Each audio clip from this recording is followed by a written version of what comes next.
Matt, I mean, in your answer to Matt, and also during this 12 months, you've been always saying that your main goal in this conflict is not for it to spread to a regional war.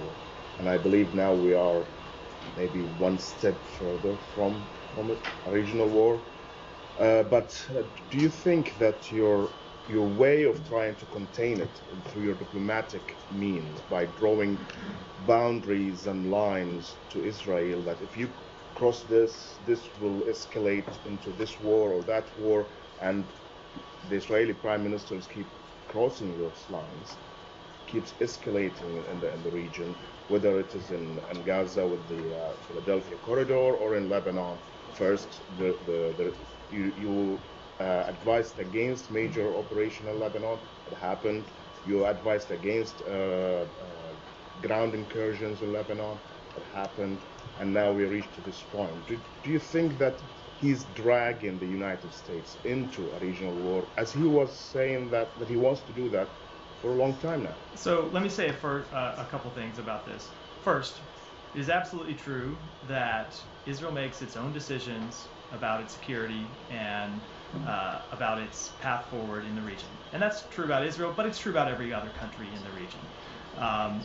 The United States offers its advice, it offers its support, it offers its deterrence capabilities, it offers its diplomatic capabilities to our partners. But ultimately, our partners and our allies have to make their own decisions about their future. And the United States has to make its own decisions about our national interests. And I know that's what the state of Israel does and what they will continue to do. And we will continue to make our own decisions about our national interests. And the decisions that we have made that we will continue to stand by and continue to pursue is to use our diplomacy and deterrence to try and avert a regional war. We're going to continue to do that. But it's always been true that there are a number of other players in the region besides the United States. It's Israel, it's terrorist organizations, there are other countries in the region, all of whom have agency in this question. And what we will continue to do is use our diplomacy, use our deterrence to try to achieve the best outcome possible.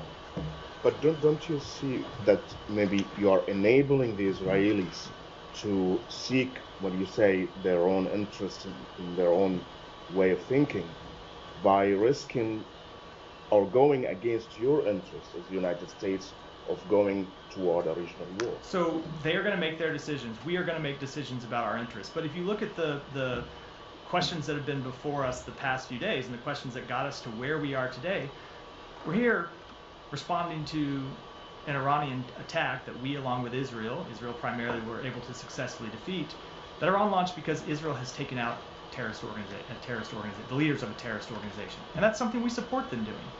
So while there are certainly steps that Israel takes with which we do not agree, and we have been quite clear about that, we do support them taking out the leaders of a terrorist organization. We support them degrading a terrorist organization. Those are steps that the United States would take as well. Those are steps that Arab countries in the region would take.